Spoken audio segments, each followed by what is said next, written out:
Hey, everybody, welcome to the Sky Lounge and the Sky High, episode number 24, boys and girls. Before we get started, I just want to tell you guys right now, congratulations to the Washington Nationals on winning your first ever World Series. What a journey it's been. Washington traveling from the wild cards to the NLDS, the NLCS, the World Series, each and every step of the way, they have been counted out. Each and every step of the way, the bookies, the media heads all say, I don't know if the Nationals got a chance at this. Even your old boy here, the Dodgers fan, kept saying, the Dodgers going to come back to the NLCS, yada, yada, yada. None of that shit happened. What actually happened was a Nationals team just working cohesively as a unit, going up in the World Series 2-0, then falling back 3-2, tying it in Game 6, and destroying careers in Game 7. Okay? This is what the Nationals have done through their run in the playoffs. They have destroyed careers. Like, I'm looking at my Dodgers like, damn, you basically destroyed us. I'm willing to admit that shit. All right? Kind of gotten past that idea that I'm going to be salty about the Nationals winning it. Because at the end of the day, they showed tenacity. They showed the balls to fucking win it out. And again, I got no animosity towards you guys. Congratulations to the Nationals. Y'all deserve it. And I'm pretty sure Bryce Harper is somewhere out there sitting and fucking crying. And you know what? It's the craziest part about this World Series right now. This is the first ever World Series win where the winner of the World Series has not won a single home game. Not won a single home game. Credit to you, Nationals. You fucked the Astros in their own home. I got nothing but respect for y'all. Because at one point, I was saying this.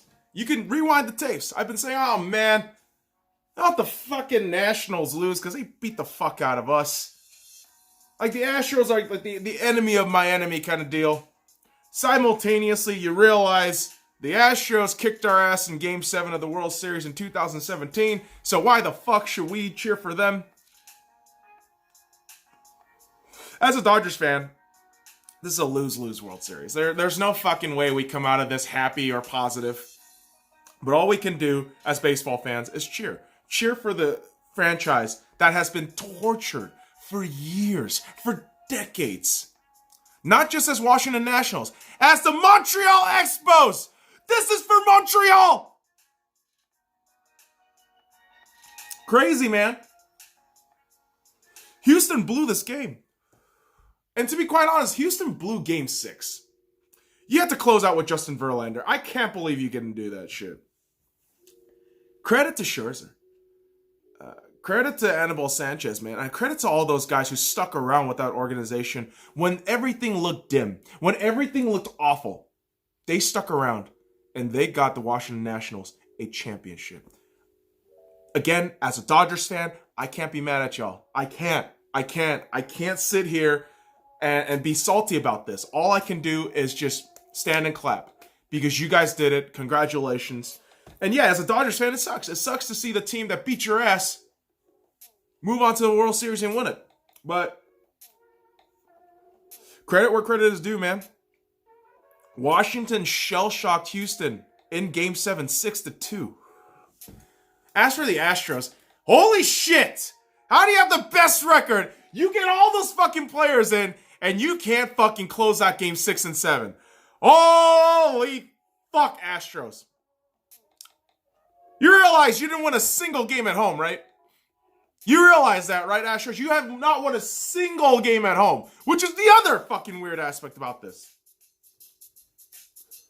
Neither team won any home games. Neither team won any home games. It's crazy. Absolutely crazy. And for DC, this is incredible. Absolutely incredible two-year stretch where you had the Washington Capitals lift the Stanley Cup and at the behest of my Vegas Golden Knights. But hey, kudos to those guys. I clapped when Alexander Ovechkin was able to lift that Stanley Cup. That was a beautiful thing to watch. The years and decade plus of suffering just finally lifted up. I saw the Washington Mystics lift their first ever WNBA trophy. Man, and that must have been some catharsis for them too. For the years of trying to get up the hill, the years of trying to get the ultimate prize that seemed to just be blocked. But there they are. And now the Washington Nationals, World Series winners. The real question is, when is the Washington Redskins going to come back to relevance? You know, back in the 90s, they used to win shit. What the fuck is going to ever happen with the Washington Wizards? You know, they won once in Baltimore, but there's bullets. It's time for the basketball and football to step up in D.C. Just saying, y'all. Just saying. Why am I saying y'all so much? Well, there's a reason. There's a reason. I was in Atlanta this weekend, folks. That's right. Over the last weekend, from Saturday to Monday, I was in Atlanta. I was. To cheer on my Seattle Seahawks. Yes, boys and girls. We are going to talk about football. Week 8. And it all starts, again, with the Seattle Seahawks taking on the Atlanta Falcons in Atlanta. I was there at the stadium. Was given this flag by the Seattle Seahawks organization. Very happy about this thing. And it was my first ever away game where my team actually won. I got to see my team win an away game. Lakers tried that shit. Didn't work. Vegas Golden Knights. Saw them play the Kings. Completely lost. And Atlanta Stadium is great. The problem is their attendance issue. Nobody's showing up to games. Everyone realizes that this year is a broken year. Despite the fact that Matt Schaub threw for over 460 yards, this game was as good as gone in the first half. And the Seattle Seahawks really just cruise controlled through the entire second half, which was kind of annoying because it showed some kind of flaws on defense that Seattle fans don't really want shit like that repeated, obviously. We want to win. But Seattle comes back home for week 9. And to get that win on the road and to go 4-0 on the road is a great thing for the Seattle Seahawks. I mean, that is some lovely stuff right there. And so Seattle continuing their winning ways in the NFC West, and another team that's just right behind them, annoyingly enough, is the LA Rams as they took on the Cincinnati Bengals in London, United Kingdom. The Rams beat the shit out of the Cincinnati Bengals 24-10. And after the game, a couple days ago, Cincy finally decides to bench Andy Dalton 3 hours before the trade deadline on his birthday. I hope Cincinnati gets nothing good for them moving forward. Are you fucking kidding me? You owe it to this guy to do something for him. Like, I'm sorry, man. Like, I know people want to shit on Andy Dalton all the time, but this is a good guy. This is a guy off the football field just fantastic. And on the football field, when he's on, he's on. Has he blown chances and multiple, opportunities with the Cincinnati Bengals? Yes, he has. But guess what? You picked him. You chose to bring him to this organization. And relative to your own incompetence, he has done well for you guys. It's disgusting. It's really disgusting how Andy Dalton is treated. I, for one, just hate the fact that Andy Dalton is mistreated like this. I might be in the minority here, but I would send Andy Dalton away somewhere else, somewhere nice, where he can actually play. I don't know. Maybe Miami. I don't know.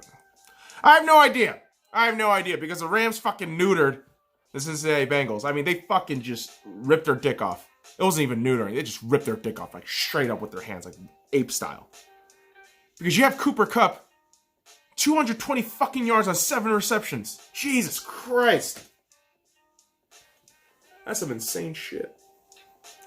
Just like how the Arizona Cardinals thought they had a fighting chance against the returning Drew Brees. Yes, boys and girls, the New Orleans Saints won 31-9 at New Orleans with Drew Brees coming back He had an interception, yes, but this guy's coming back off of a thumb injury, and New Orleans doesn't look like they missed a beat. Granted, they went against a relatively weak team in the Arizona Cardinals, but reality is, I think, the Saints are making a case for themselves as being the best team in the NFC, and I've said this for a couple of weeks now.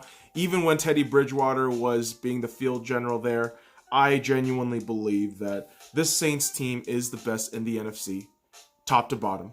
And it's going to be a nightmare for anybody facing them in that dome. It's going to be a wild one in January. But two teams that are going to have no fucking chance at all to go into January mode is the Tampa Bay Buccaneers and Tennessee Titans. Jameis Winston with 4 turnovers for Tampa Bay.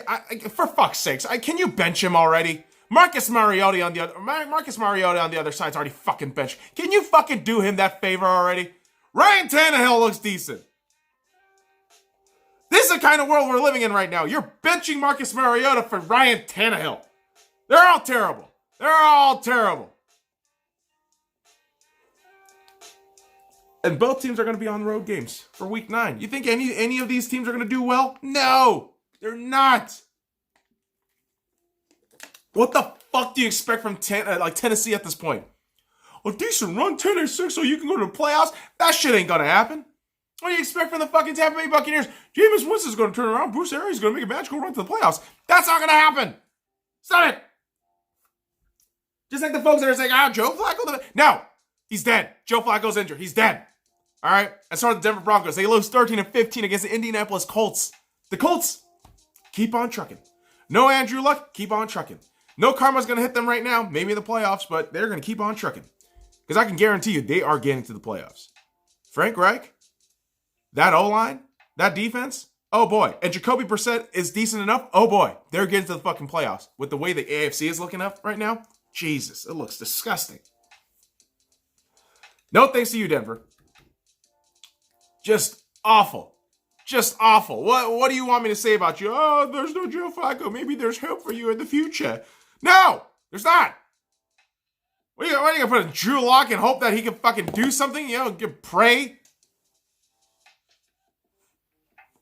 Prayers don't work.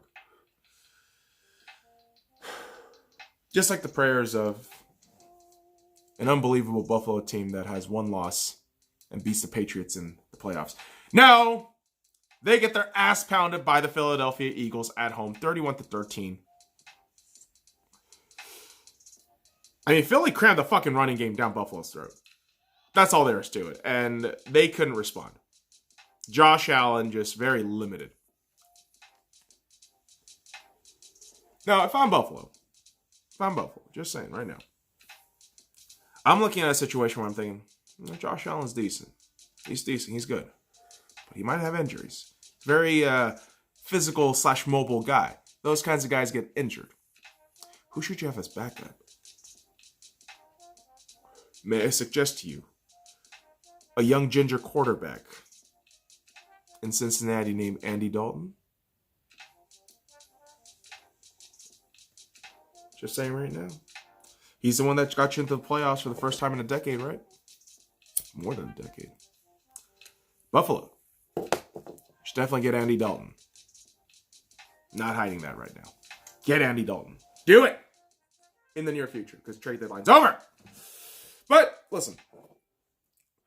What isn't over is Philadelphia's chances in the NFC East. They are looking to solidify their opportunity to perhaps jump over the Dallas Cowboys. Because, yes, they are going to be coming off of a bye week. Who knows how the hell they prepared? We'll see. We'll see how things go for Dallas. But I do recall they have like a really weak opponent in week 9. Yeah, they got the Giants. Oh, my God. All right. That hope's dead. Just like the Chicago Bears' hopes of the playoffs and the LA Chargers. They faced each other, boys and girls, in Chicago. The Chargers won 17-16, but that's not the real story here. The real story is how terrible Eddie Pinheiro and Mitchell Trubisky are. Your kicker and your quarterback, respectively. Chicago, Minnesota is teabagging you all over. You are nothing in this division now. You are possibly worse than Detroit. Let that sink in your head. As for the Chargers, you're just as bad as the Broncos. Like, what is there to say? You fired your offensive coordinator. There is really nothing to say about your fucking team. Worthless. Worthless is a word that I could fucking think of. So, sit on that shit. And listen, the Giants had to sit on the Detroit Lions' ass because the Lions roared themselves into victory, 26-31 at home against the New York Football Giants. Lots of passing touchdowns. Daniel Jones had about 4. Stafford had 3 with an interception in there, but ultimately with the win. But that goes to the credit of a singular play, I would say, that swung into Detroit's favor in the fumble return in the first quarter. But the reality is these two teams are just a big blob of meh. Like, they are at best third in their respective divisions, and they have nothing but the future to look forward to. And even then, it's relatively bleak. Because your older brothers are going to bitch slap you into reality. Just like how Sam Darnold was bitch slapped by the Ghosts in Jacksonville. Ooh, the freaks of Duval! Yes, Jacksonville whooped the fuck out of the Jets 29-15, and Sam Darnold, poor guy. I feel for him. I like the guy. I do. But this guy is getting taunted and teased about his whole ghost comment with the Patriots, and now all these fucking teams are trying to bully the guy. And I don't think Jacksonville is good enough to be that arrogant right now. I just genuinely believe they're not even close to a wild card. I don't think they are. I think they're going to be a third, fourth best team in their division, which doesn't get you anywhere unless your division is super stacked like the NFC West. But yeah, Jacksonville, shut the fuck up. You're not going anywhere.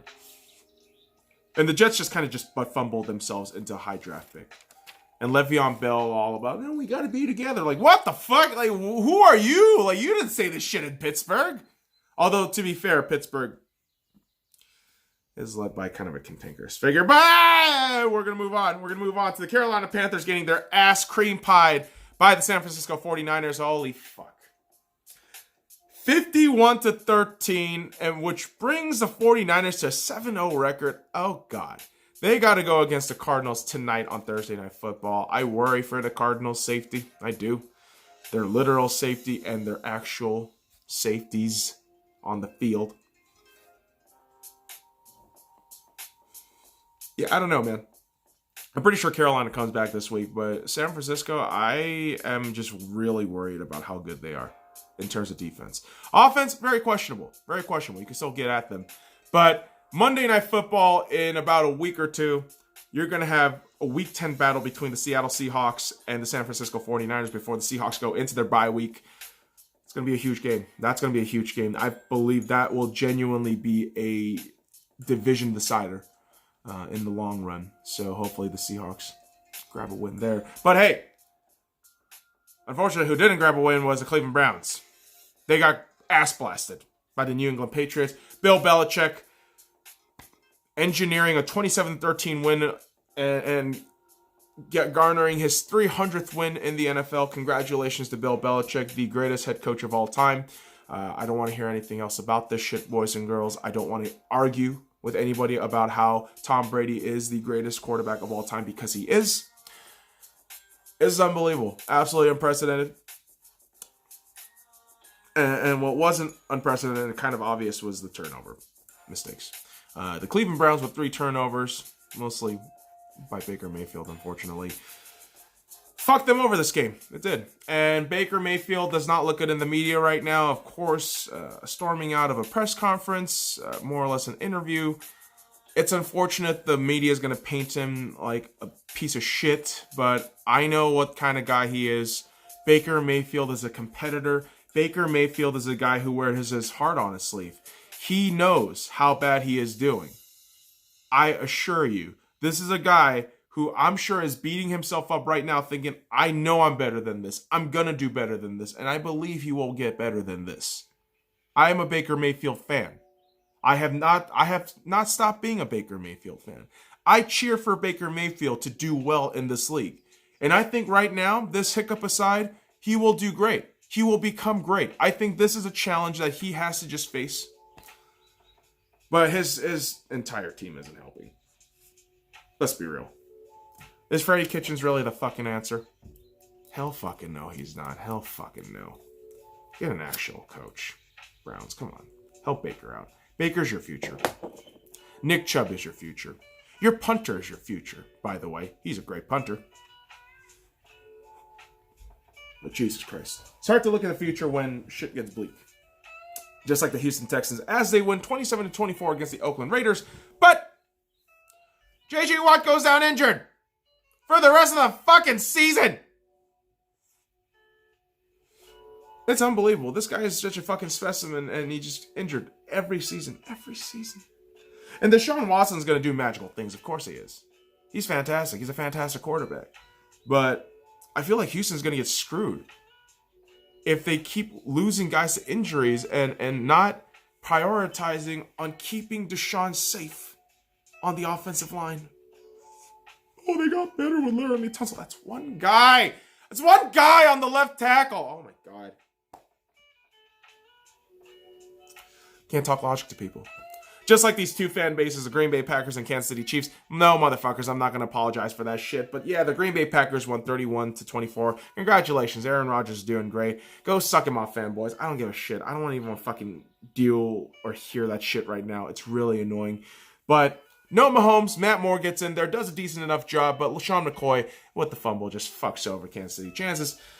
And listen.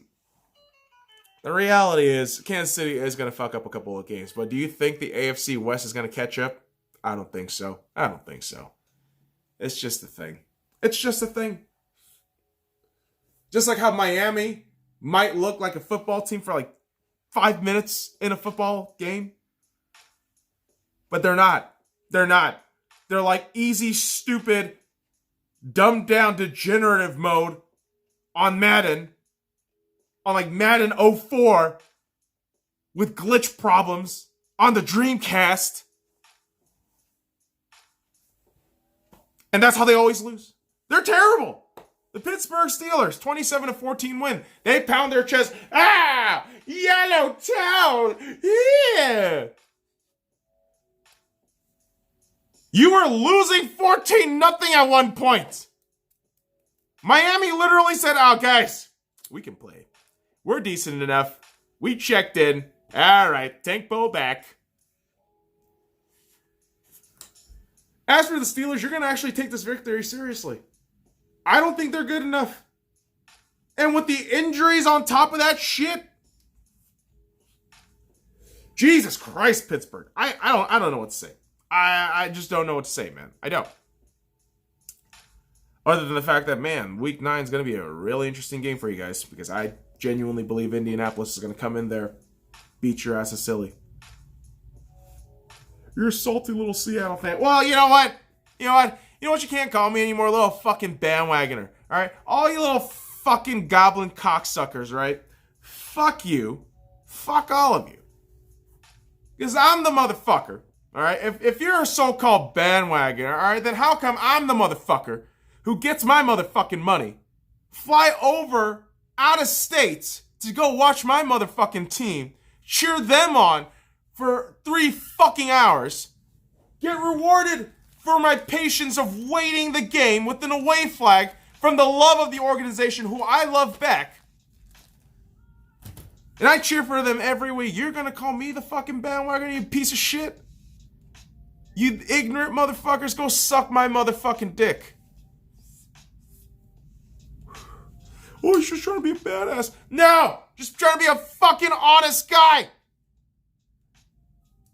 Like, the reason why I have these opinions about these teams is all relative to the context and perspective that is me as a Seattle Seahawks fan. I'm a diehard Seattle Seahawks fan. So I will shit on the Steelers. I will shit on the 49ers. I will shit on the Rams. I will diarrhea on the fucking Cardinals. I will. I will, boys and girls. Yes, I will. Because that's part of the entertainment for me. At the end of the day, the game of football is something so beautiful that I cherish every moment of going to that Atlanta stadium. I dig the fact that Atlanta fans showed up, even though their teams are doing terrible. I respect the fuck out of that. I do. And that's why I love sports. That's why I respect the people who respect the sport. But those of you stupid motherfuckers out there just calling people bandwagoners for no reason without any sort of logic, you're just blurting out stupid ass word like a dumbass troll. Go fuck yourself. Suck my fucking dick. To you real fans out there, to you real fans, it's all banter. We all know at the end of the day, we love our sports team, we love our sports. It's just sports. It's not everything. There's more to life than sports, right? There is. But the great thing about sports is, it simplifies down life. It's a very black and white ordeal, sports, right? You either win or you lose. In life, it's just a lot of gray area. It's a lot of complicated shit. And this helps us just kind of escape that. It lets us just talk nonsense and talk bullshit. You think anything I actually say here is of consequence in the real world? No. Real world is all about how the money moves, how shit goes, who's getting paid under what. That's reality. But sports simplifies that shit down. And it's just the physical embodiment of excellence, right? And I want to end it with this. Talking about Seattle. I love the city of Seattle. I do. I live here in Las Vegas, but I've been to Seattle at least 4 times in my life. Every time I go, my love for Seattle grows ever so. And it's so cool to see that city thrive and grow. And they're going to get an NHL team in a couple of years. But it's great to see their sports team right now do well, aside from the Mariners, because they're the Mariners and they're never going to do well. It's okay. Accept it. But I got to give a special shout out to Seattle Sounders. I've been to 2 of their games. All right. This year I went to their game in March. I believe it was against the Colorado Rapids, because I saw Tim Howard there. They have now officially stamped themselves as Western Conference champions of the MLS and will be facing the Toronto FC, the champions of the Eastern Conference, in the MLS final. Congratulations to Seattle Sounders. I wish you nothing but the best, but a victory on Sunday. I believe it's Sunday in Seattle. Is it November 10th, if I'm not mistaken, right? Seriously, wish nothing but the best for the Seattle Sounders, because you guys are awesome and you're going to lift your 2nd ever MLS Cup in a couple of days. So, from a Seattle fan to Seattle franchise, best of luck. And again, once again, boys and girls, to wrap up this episode, how we started, congratulations to the Washington Nationals. Truly, from the bottom of my heart, as a Dodgers fan, I am very happy for you guys. You guys are a franchise that, again, seeing your history, studying it a little bit, it's been heartaches, it's been torture, it's been brutal, agonizing goodbyes, but here you are, World Series champs. Good on you guys. Good on you guys. So, let's go ahead and end it there. Enough of the sentimental shit. Let's go ahead and end it there, boys and girls. That's episode number 24 of the SkyLounge Sky High. Make sure to follow me on all the links in the description below. Like, comment, subscribe for more daily contents, boys and girls. Now, fuck off.